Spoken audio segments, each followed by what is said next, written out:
मास महात्म्य कथा अध्याय 10। आइए मित्रों जाने इस कथा को। प्लीज लाइक सब्सक्राइब करें, कमेंट में राधे राधे जरूर लिखें। नारद जी बोले, हे तपोनिधे, परम क्रोधी दुर्वासा मुनि ने विचार करके उस कन्या से क्या उपदेश दिया, सो आप मुझसे कहिए। सूत जी बोले, हे द्विजों, नारद का वचन सुनकर समस्त प्राणियों का हितकर दुर्वासा का गुह्य वचन बद्रीनारायण बोले। श्री नारायण बोले, हे नारद, मेघावी ऋषि की कन्या के दुख को दूर करने के लिए दुर्वासा ऋषि ने जो कहा वह सुनो। दुर्वासा ऋषि बोले, हे सुंदरी, गुप्त से भी गुप्त उपाय मैं तुझसे कहता हूं। यह विषय किसी से भी कहने योग्य नहीं है, तथापि तेरे लिए तो मैंने ये विचार ही लिया है। मैं विस्तार पूर्वक न कहकर तुझसे संक्षेप में कहता हूं।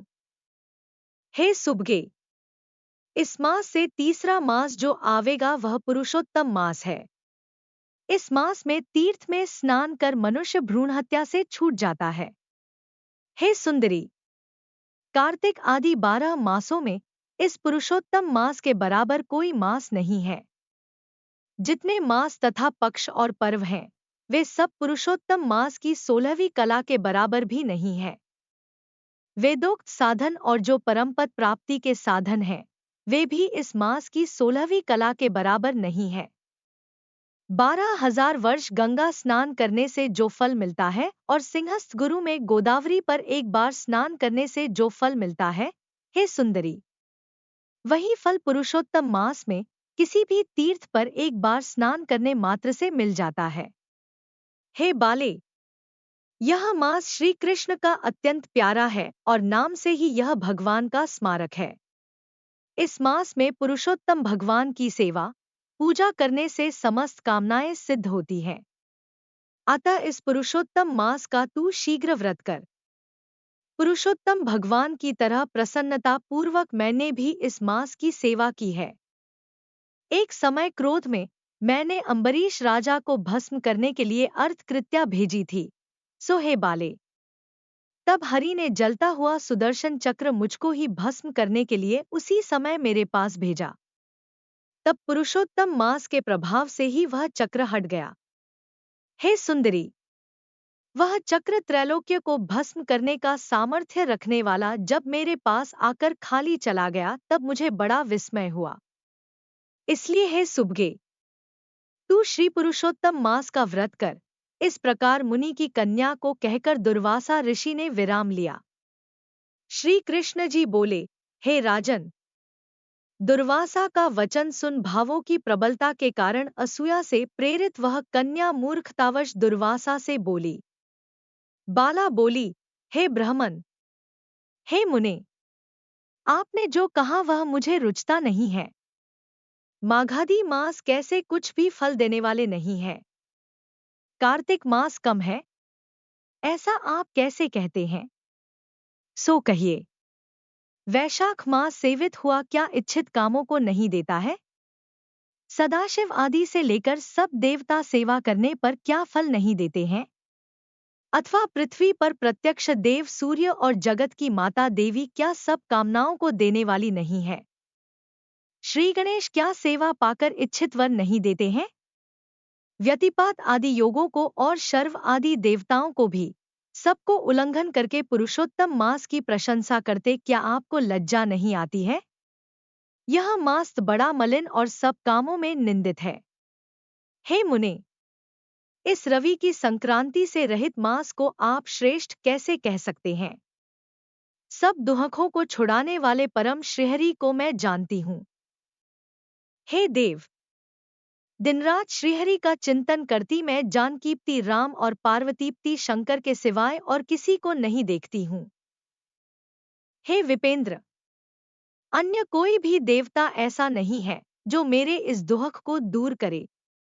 अतः हे मुने, इन सब फलदाताओं को छोड़कर कैसे इस मलमास की स्तुति आप कर रहे हो? इस प्रकार ब्राह्मण कन्या का कहा हुआ सुनकर दुर्वासा मुनि शरीर से एकदम जाज्वल्यमान हो गए और नेत्र क्रोध से लाल हो गए।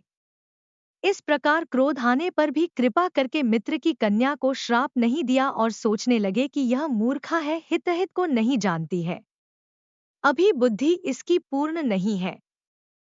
पुरुषोत्तम मास के महात्म्य का विद्वानों को भी पता नहीं है, तो थोड़ी बुद्धि वाले पुरुष और विशेष करके कुमारियों को तो हो ही कहाँ से सकता है।